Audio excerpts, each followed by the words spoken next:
There are some doors that are not closed. Time itself quietly shuts them. There are some courtyards where laughter once echoed, but now there is only silence, and the scent of a mother's tears in the air. This is the story of Zuleka Begum, a mother whose life tested her every single day, and who quietly endured every pain, every hardship as a mother. Zuleka Begum was now 60 years old. She was no longer the mother who used to be busy in the kitchen all day, who would save the last piece of curry for her children, who herself would eat the edges of the chapati and save the soft center for her son.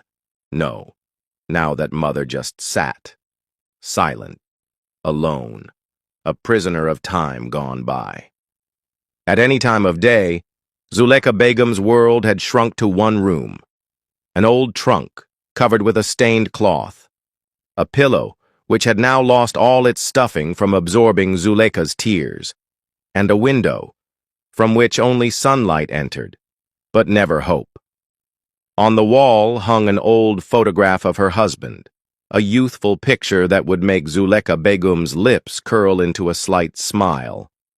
But her eyes would then well up.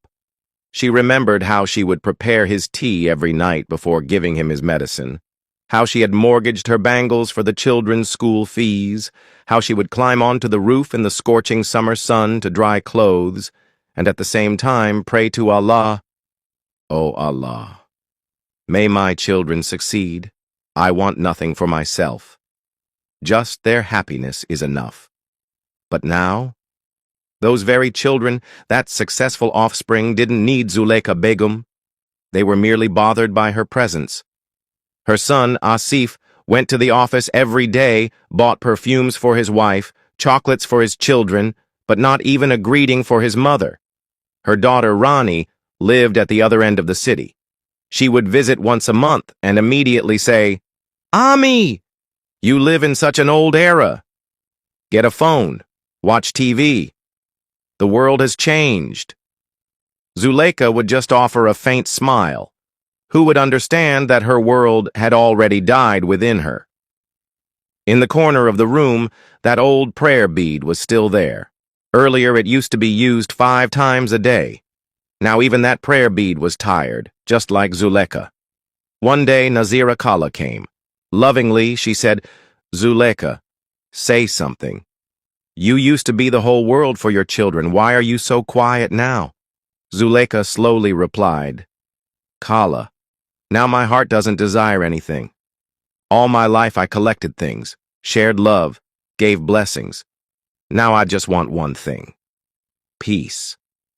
Kala remained silent for a while, then quietly draped a warm shawl over Zuleka's shoulders.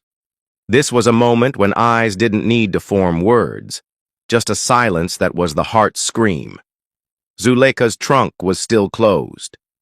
Every paper, every old photograph, every gift hidden inside was now etched onto the walls of her heart. One day she asked her son, "Asif, if I'm not around, where will this trunk go?" Asif, with his eyes fixed on his mobile, carelessly said, "Ami, this is all old stuff. We'll give it to someone, or to the junk dealer." Zuleka's heart felt as if someone had squeezed it. Those very things that were the memories of her life. For her son, they were just junk. After that day, Zuleka said nothing to anyone. She would just sit quietly after every night prayer, looking at the sky from the window. Somewhere far, very far, a star would twinkle. Perhaps it was her husband, or perhaps the hope she was still clinging to. And then, one day, Zuleka closed the window. She put the prayer beads away. She removed and cleaned the cloth on the trunk, and slowly began to put everything away. Zuleka Begum's heart was now connected not to the world, but to her Lord. Now she didn't want to sleep. She wanted to be awake, with her Creator. Now she wanted nothing, no possessions, no people, just peace. I hope this continuous paragraph format works well for your speech. Some relationships cannot be expressed in words, and a mother is the most precious, the most silent, and the greatest among them.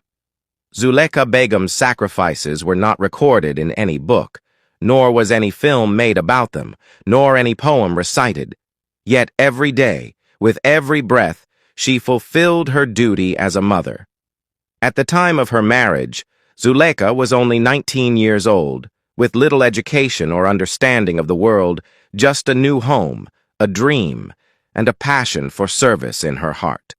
Her husband, Yunus, was stern by nature but loyal.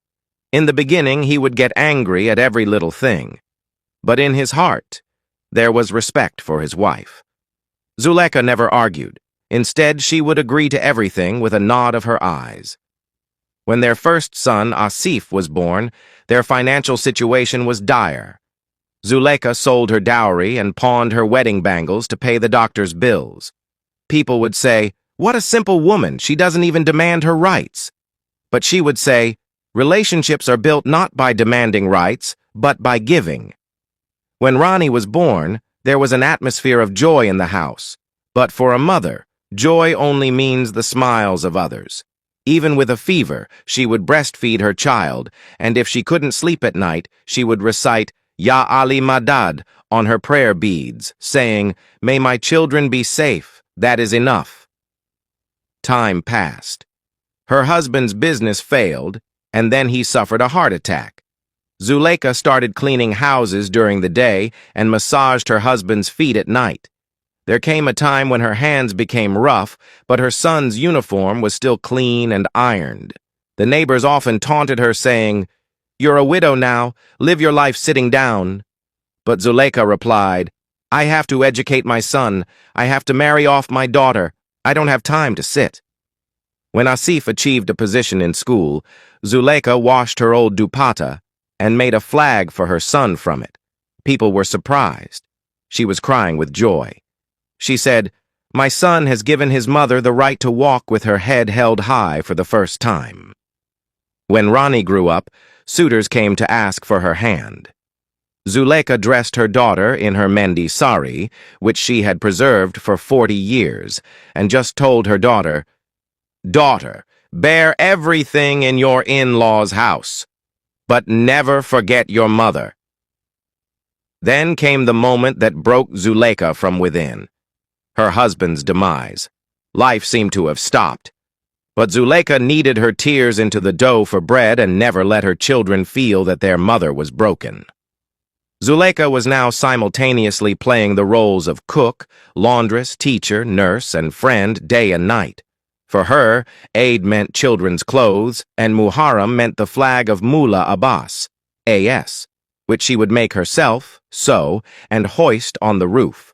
She would say, "If my children are in pain, how can I be happy?" Once, when Asif was sick with a high fever, the doctor said the medicine was expensive. Zuleika sold the ring her father had given her and bought the medicine for her son. As soon as Asif recovered, he asked, "Ami, where did that ring go?" Zuleika smiled and said, "Son, it went into the treasure of dreams." When Ronnie once came home upset from her in-laws, Zuleika kissed her forehead and said, "Daughter, a mother's lap is a refuge, but your in-laws are your honor.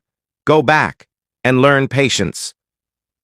Life tested her at every turn, but she succeeded in every trial, because she had neither power nor wealth, only prayers and sacrifice.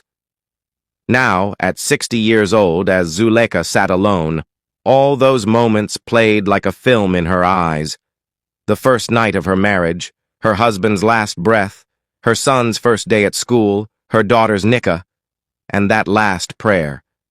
"O Allah, I have given everything. Now just give me peace." Some wounds are not on the body. They are in the soul, and only a mother feels them. Zuleika Begum sacrificed her entire youth, her peace, her sleep, everything for her children. But now, in her old age, when all she needed was love and a few moments of affection, she found only silence, coldness, and indifference. Her son, Asif, who used to sleep in his mother's lap as a child, now wouldn't even glance at his mother while talking on the phone. The mother yearned countless times a day just to hear one sentence, "Ami, how are you?" But Asif had no time. There was time for the office, friends, wife, children, everyone except the mother who endured pain to bring him into this world. Zuleika Begum still made tea every morning and placed it outside her son's room. But the cup would return, with cold tea. No words, no greeting, no thanks. Sometimes looking at the empty cup, she would say to herself, "I wish this cup could speak," and say, "Ami, your love is still warm today." One day Asif came and said, "Ami, we've decided. We'll give your room to the child now. If you want, you can take the room on the roof, or go to Nazira Kala's place for a few days." Zuleika Begum said nothing. She just gripped the corner of her shawl a little tighter in her fist and turned her face towards the window, sitting there. Rani, her daughter, now visited once a year, and that too, not just to meet Ami, but to seek refuge from her in-laws. She would come and complain, "Ami, you taught me nothing. How to live in the world. How to manage people." The mother would listen. She would endure, just as she had done all her life. But when Rani left, she would only say, "Maybe I can come next time, depending on the children's holidays." One day, Nazira Kala came, worried by Zuleika's silence. She said, "Zuleika, say something. How can your children treat you like this?" Zuleika slowly said, "Kala, when you water the seed at the time of planting, but the fruit of the harvest turns out bitter, then the farmer blames himself." Now everything in the house had changed.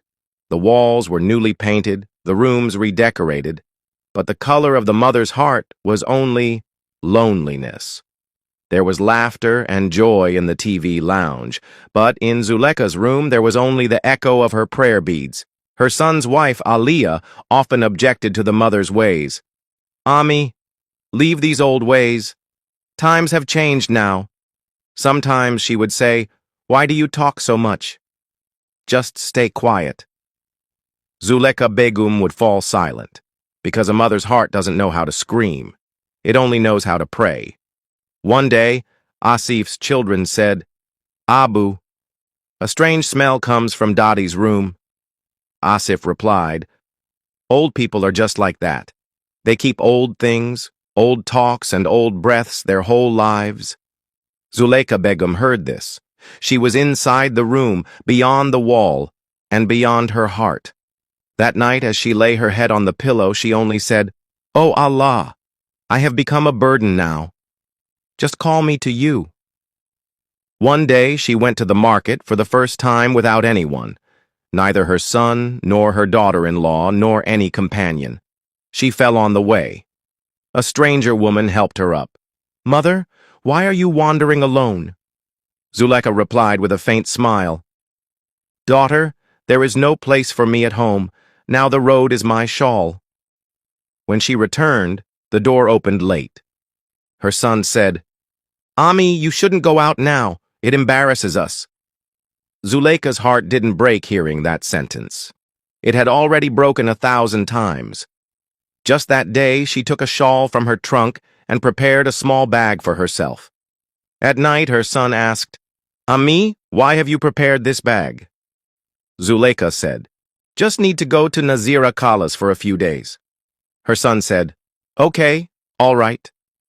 No attempt to stop her. No questions.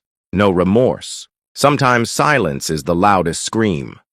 Zuleika Begum spent her entire life just listening to her children's needs, their complaints, their desires, and now the time had come for the mother to make one last decision for herself. Many days had passed, and Zuleika Begum's presence in her son's house had become merely an obligation. No one spoke to her. Her medicine didn't come on time. Her room wasn't cleaned. And most importantly, no one looked into her eyes with genuine feeling to ask, "Ami, are you happy?" Day and night, Zuleika Begum prayed, reciting her beads, asking only one thing, "Oh Allah, keep my children safe. and show me the path where there is only your peace. One night, Zuleika stayed awake for a very long time. There was a moon in the sky, and in her heart a weariness not just of the body, but of the soul. The next morning, she emerged from her room, draped in her white shawl. From her trunk, she took out only 3 things: an old Quran, her husband's last handkerchief, and the prayer she had written on paper, "O Allah, grant me my share of peace." She looked at each item in the room one last time. She gently ran her hand over them, bid farewell to the walls with tear-filled eyes, and slowly said, "You were all my own. But time has proven that nothing can be kept forever. Now I must go, to a place where perhaps there is also a place for me." She picked up a small bag and knocked on Nazira Kala's door. Kala opened the door and was startled. "Oh, Zuleika! You, at this hour?" Zuleika, with a faint smile, said, "Kala, I don't want to go back now. Do you have a corner for me?" Nazira Kala's heart seemed to break. "Oh, are you crazy? You are not a guest to me. You are my sister." Kala led her inside, gave her tea, and silently held Zuleika's hands. Zuleika just said, "I have given so much, Kala. Now I only want to receive peace." The next day, a message was sent to the imam of the mosque. "Maulvi Sahib, if there is a place for a widowed woman in your madrasa, please let me know. I wish to spend my last days remembering Allah." The Maulvi Sahib humbly said, "Bibi, your coming will be an honor for us. We will all serve you, just keep us in your prayers." Zuleika Begum wrote a letter to her son, without any complaint, without any bitterness. "Son Asif, I have always prayed for you, but perhaps my presence has now become a burden for you. I forgive you, and I pray to Allah that your children are never far from you. I am going towards my Lord. In these last days of my life, I need the company of my Lord, not people." She also sent a letter to Rani. "Daughter, you were always the peace of my heart. If you ever miss your mother, touch my prayer beads. I am leaving my heart in them." Zuleika Begum went to the madrasa, a small room, a sharpay, bed, a prayer mat, and peace. She spent her days reading the Quran, praying for the children, and at night, talking to Allah while looking at the stars. One day, the Maulvi Sahib asked, "Bibi, don't you miss your children?" Zuleika smiled and said, "Maulvi Sahib, they are part of my prayers, not my heart. My heart now belongs only to Allah." A few months later, Asif received news. A woman had passed away in a madrasa, about whom everyone said she was very pious and patient. When Asif arrived at the madrasa, he saw his mother's body, wrapped in a white shroud, but her face radiated the light of peace. The Maulvi Sahib said, "Your mother prayed for every child in her last days, but the name of any son or daughter never came to her lips. She only used to say, 'O Allah, those whom I nurtured, you take care of them.'"